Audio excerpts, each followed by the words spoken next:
What's the haps? I'm Morocco and welcome to the Button Mash Video Gaming Awards 2017.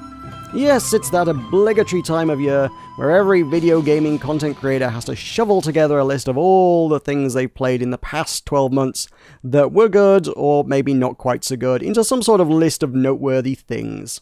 So this one's mine! First up on the chopping block is the Best Visual Style Award, which I tend to offer up in place of the more traditional industry alternative of Best Graphics. Because I play a lot of indie games, and most of them do not have the whole photorealistic graphics thing going on, and more sort of a really distinctive, unique aesthetic. And I think that adds a lot more to a game than being photorealistic, because you can do a lot more with that. And I think there have been a lot of very, very pretty games this year. It was actually quite a difficult category to pick for. Just off the top of my head, I can list Slime Rancher and Hob as being pretty noteworthy for looking not entirely dissimilar to Spiral Knights, which always ticks a lot of boxes in my book. We also had Battle Chef Brigade, was very pretty. Hat in Time had that gorgeous sort of retro 3D platformer kind of thing going on, but with a bit of a modern polish to it. But really, the one thing that I think was absolutely standout in my book was Pyre. Pyre is a rich and colourful world with a lot of very interesting and well-designed characters. The environments quite often look like a stained glass window, frankly. It's a riot of colour, but never in a crazy, over-the-top kind of way. It always works, it always looks perfect. Supergiants have always had a fantastic visual style, regardless of what they've been making, and this is absolutely no exception. It really is one of the standout offerings of the year in my book. It stands out in a lot more ways, but aesthetically, it's beyond compare. So next up is the Best Narrative Experience, which one could roughly associate with being the best story, but I tend to think of it as being a bit more so than that. It certainly implies more than that. It's definitely a very pretentious title, and, well, I think that suits me just fine anyway. It's difficult to explain, but I know what I mean. You can just figure it out. Anyway, Best Narrative Experiences, there are two particular standouts this year for me. Both of those actually are from 2016, one from sort of mid-2016, one from right at the end of 2016, but at the end of the day, I don't really care. It is my list, and in both instances, I did play both of those games this year, and I make the decisions here, so I'm going to say those both get a place on this list. The runner-up in this instance is going to be One Shot. It was a great experience. It's one of those games that messes with the player throughout the story from beginning to end, but always in a really good way. It just messes with you in ways that are just like, oh, that was really cool. I really like what they did there. It's just a fantastic experience in that regard. But above and beyond that, somehow above and beyond that, was actually Danganronpa, which I guess technically Danganronpa launched years ago, but it launched on PC last year, and I played it this year, and that is just an incredible experience from beginning to end. The sheer volume of twists and turns and crazy directions that the plot takes, and just things that you never expected or could possibly have anticipated. It just surprised you throughout, and it was a wonderful experience. I know there's also Danganronpa 2, which is also technically last year, and also I have been playing this year, but I haven't finished it yet. If you've been following the streams, you'll know we're getting towards the end, but I have not actually finished that game yet. So as a game that I've actually finished, and holy crap, the plot twists at the actual end of Danganronpa 1 makes it well worth playing, yeah, that one's going to be top of my list for now until we finish Danganronpa 2, who knows. Our third award today will be Best Soundtrack. Weirdly enough, compared to previous years, I don't feel like there's been as many high-quality candidates for this one. In previous years, there's been a lot of really good soundtracks that I have thought have just been excellent. This year, there have been some good ones. There is no doubt that there have been some good ones, but really, I do tend to judge a soundtrack as being excellent if it stays with me beyond the game. If I'm still humming it or wanting to listen to it after I've finished the game, after the final credits have rolled, that's the hallmark of a really good soundtrack for me, and I've not actually really had all that much of that this year. Certainly Pyre, I have mentioned Pyre excelled in more ways than just its visual style, and no doubt its soundtrack was phenomenal as well. And Hat in Time as well also excels in that field. Hat in Time excels in a lot of fields, soundtrack definitely not least of which. But ultimately, end of the day, I'm going to give the award to a previous winner here, which probably narrows it down a little bit, is Danganronpa. Danganronpa is the one soundtrack that after I finished the game, I was like, is that soundtrack on Spotify? Let me just go check if that soundtrack's on Spotify. I need to listen to this some more. That was a good soundtrack. So yeah, Danganronpa's going to take that particular prize. So taking home 2 trophies, if I were actually awarding trophies. I don't have any trophies to award. They just get they get the pride and prestige, and I can draw them a picture of a trophy if they really want one. Best mobile game. This is always a tricky category to pick for because the mobile market is such a miserable pile of either clickers or gacha game systems or just generally things designed to screw the player out of as much money as they can cynically manage to do. So there are very few genuinely wonderful titles in the mobile world. In this instance, I've got 2 games that I have played quite a bit of this past year, and I have enjoyed both of them immensely. Both of them are both free-to-play titles, and to that end are at least to some degree designed to screw the player out of some money, but less so than others. They are both Nintendo games. Nintendo, I guess, upping the ante for what a free-to-play game on mobile devices can be to some extent here. My runner-up is the more recent of Nintendo's offerings, which was the new Animal Crossing Pocket Camp. It's a good game.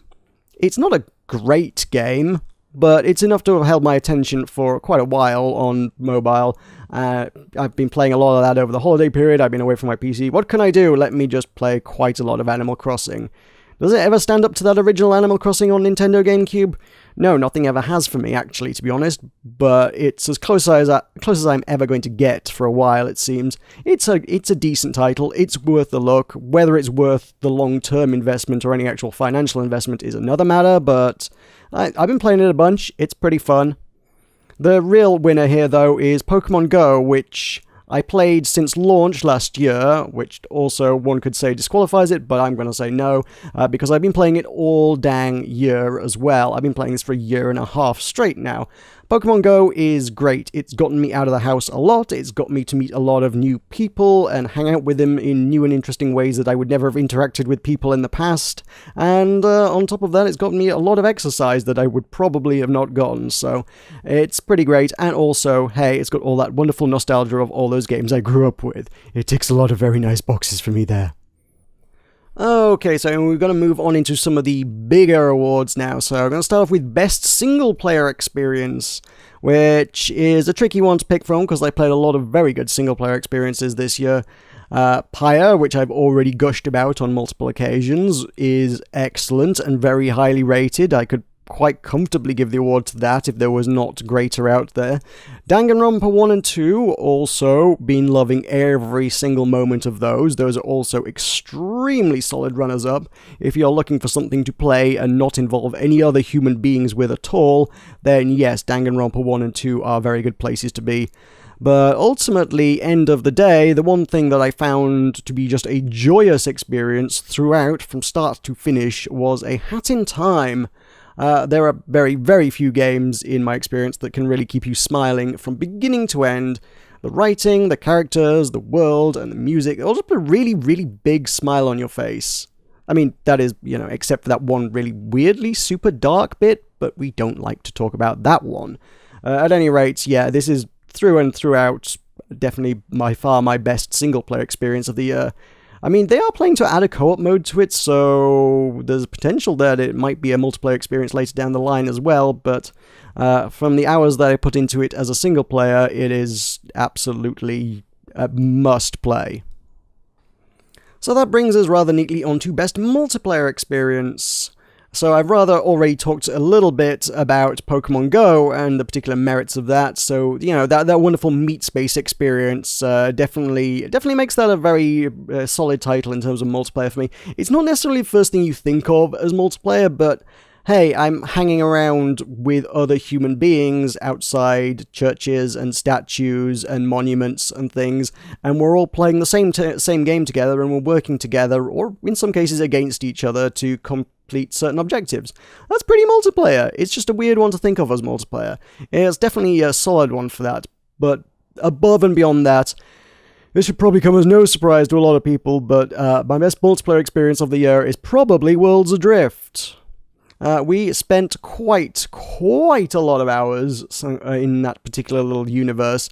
It's been a very, very good universe to us. Rather enjoyed every moment of collecting all the resources and building our own little airships out of it, and then getting into fights or scrapes or flying through storms and losing airships and having to do it all over again, and making friends, making enemies, and everything above and beyond. It's a fantastic universe. Worlds Adrift has been...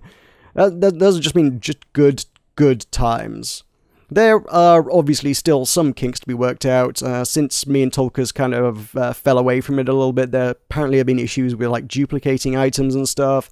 So there's definitely still some kinks to be worked out in that regard, but it is, as far as we can make out, still improving. They're still working on it, they're still planning it. My only concern is that Bossa Studios have themselves dropped all development on another game that they were currently working on earlier this year, simply because there was a lack of interest. And as time has gone on, I do think interest has dwindled a little bit around Worlds Adrift, but I'm hoping it does get all the support and marketing and whatnot that it needs moving forward to turn that into a wonderful, wonderful title, because it has so much potential. It is definitely the best multiplayer experience I've played this year. This year I'd like to introduce a category I'd like to call Best Surprises. Last year I had a category which was Anti-Game of the Year, which was the worst thing I'd played this year, and I gave that to Push the Crate. But you know what? Honestly, that's quite the nadir of gaming. I really, really would struggle to find anything I've played anywhere remotely as bad as Push the Crate this year. I just haven't played anything that bad, so I don't really want to give an anti-game of the year to anything, so, you know, I'm actually going to keep it positive instead. We're going to have the best surprises of the year. So I've got two of these to award, and the first one goes to Giga Wrecker. It's a game that I don't think was so outstanding as to take any other award, but I do think it was an excellent game that probably rather went under everyone's radar, especially when you consider that it was made by the same developers that made Pokemon.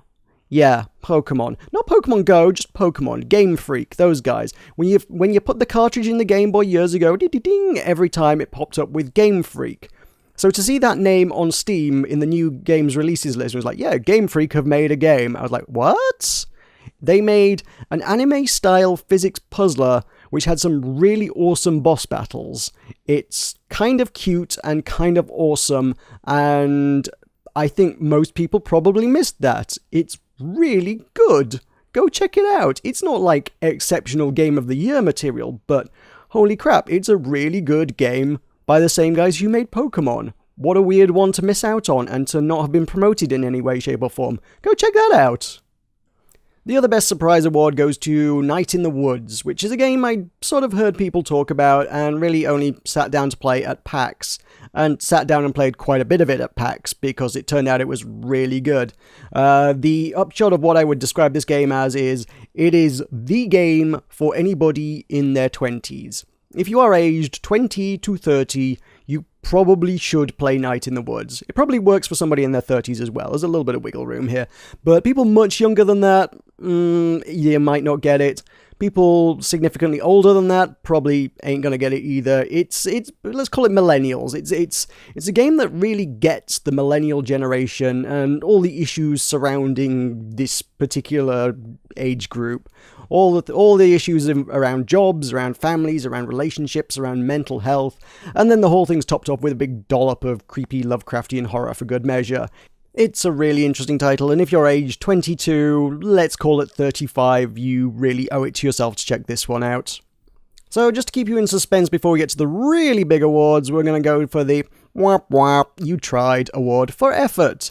This is for a game that had a lot of real potential, but just sort of fell flat on its face instead. This year I'm going to give that particular award to Scanner Somber, which was a pretty novel concept. I really liked it. It was really well done. They had this LiDAR gun thing where you painted cave walls and made your way through different rooms and chambers and areas only by like painting the walls with dots of light. But ultimately at the end of the day, it kind of felt like it was really just a tech demo. It felt a bit one note. By the end of it, you'd gone through the entire game and you'd really only interacted with one particular mechanic. There were a few slight twists on the formula, but not enough to make it interesting, and it kind of just outstayed its welcome a little bit by the end. Ultimately, though, it was from the Prison Architect guys, and it I don't think however good it was, I don't think it was ever really going to live up to that legacy. So there you go, Scanner Sombra. I do think it was one that was worth looking at, but it just really failed to captivate anyone at the end of the day. That brings us neatly on to Game of the Year 2017. Yep, that's the one. It's the big one. It is... You could probably have figured this one out from how much I gushed about it earlier. It's a Hat in Time. I'm going to give it to a Hat in Time. There are a lot of strong contenders this year, but holy crap, like I say, joyous. Joyous throughout. That's all that you really need. How often does a game allow you to experience such pure, undiluted joy from start to finish? My only regret is that there was not more of it.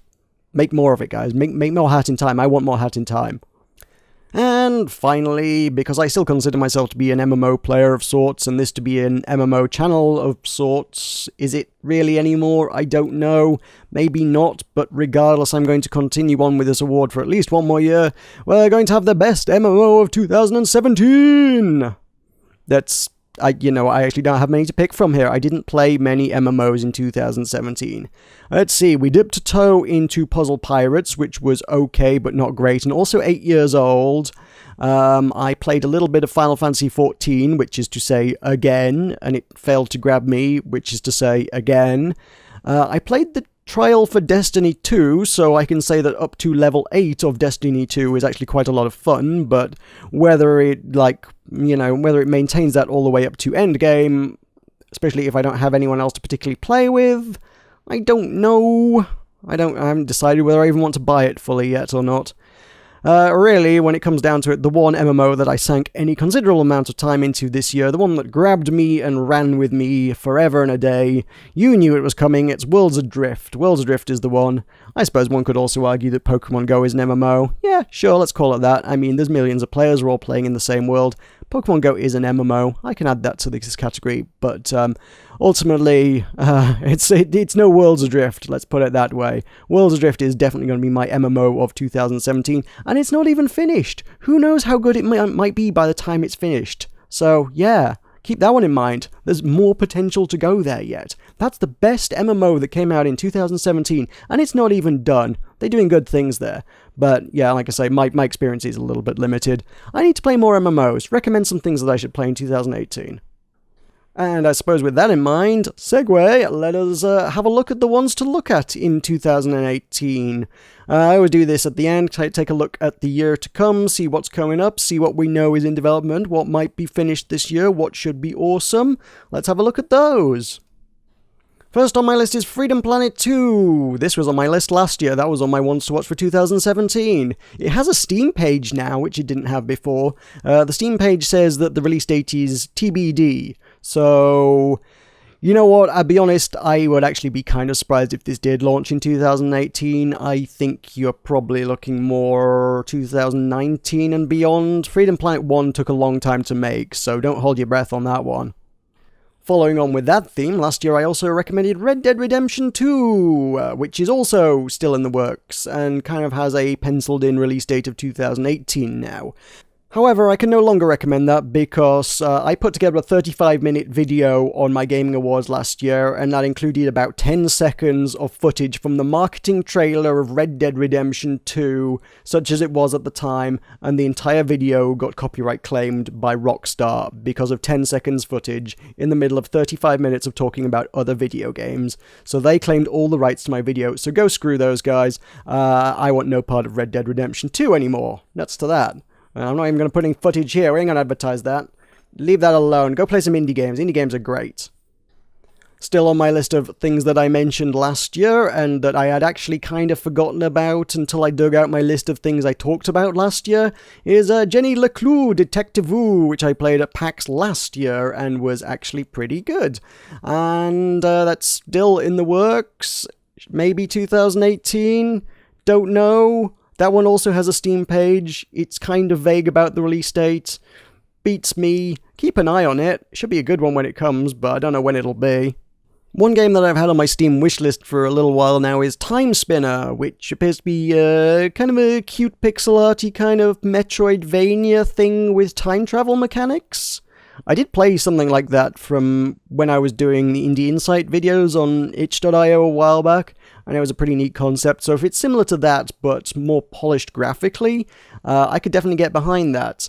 The developer said they were aiming for sort of an end of 2017 launch, and that's sort of fallen back a little bit now, so I would imagine they're would probably be finished in 2018, so yeah, add that one to your Steam wishlist, because that looks like that'll be kind of cool when it's done.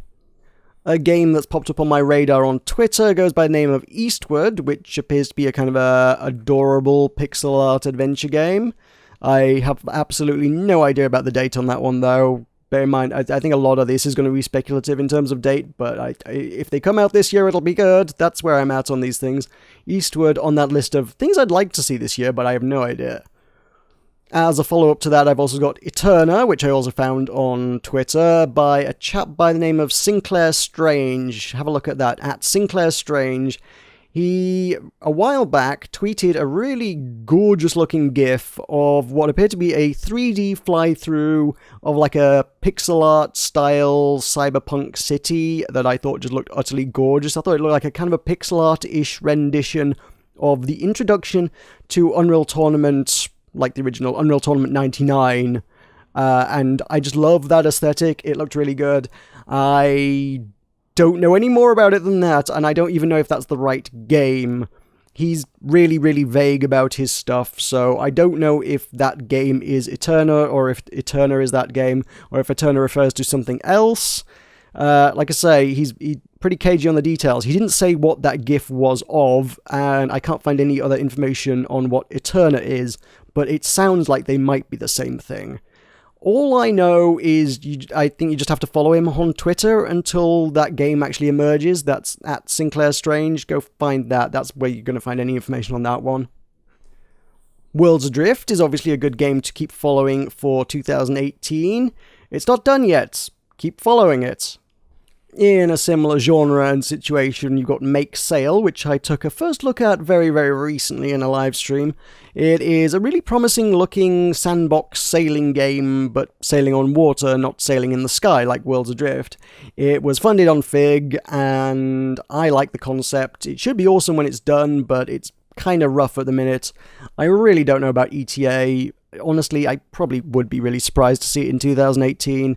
I think you're probably more likely looking further on than that, but either way, it's perhaps too early to really make any kind of judgment calls in that regard. Keep an eye on it nonetheless. Last, but by absolutely no means least whatsoever, is Mother Gunship. In a recent article in PlayStation Lifestyle, they did say it would launch in 2018. That's about all the information I actually have to go on in that regard. It is the spiritual successor to the highly acclaimed, by me at least, Tower of Guns, who was made by my friend Joe Mirabello. I am absolutely going to play the heck out of this. I mean, actually, I'm surprised it took me as long to remember this game as it did, because I am actually wearing a Mother Gunship t-shirt today, which should probably give you an idea of the fact that I'm at least somewhat hyped for this game. Yeah, I like Tower of Guns a lot, and this is Tower of Guns ++, is what this is. It may not advertise it on the cover as being such, but when you pick it up and play it, if you played Tower of Guns, you realize it is Tower of Guns ++. It should be good. I am going to play a lot of it, and you will get to watch a lot of it on this channel when I play it. That's all there is on that one. Keep an eye on it. So that should just about wrap things up for 2017 in video gaming. This is your definitive list of what was worth playing this year. Nobody else's is worth listening to. Hopefully it has been at least somewhat enlightening. If you're wondering about whether you should play any of the games I mentioned today, then the answer is yes, unless that game was Red Dead Redemption 2, in which case that answer is no. There's some tough competition to beat, but hopefully 2018 promises to be even greater in video gaming, and I look forward to checking out what exactly is in store, and I hope you will look forward to checking it out alongside me. And finally, I'd just like to thank everybody who supported myself and the channel throughout this past year and previous ones, everybody who's liked my videos, everyone who's commented, who's subscribed, who's just hung out in chat and just shot the breeze for a while, and indeed to my current channel sponsors. Special shout-outs to Wirta and Lorduk. Thank you very much for your sponsorship, it's hugely appreciated, and I hope we can all look forward to even greater things in 2018. Thank you very much for watching. I've been Morocco. I'll see you next time.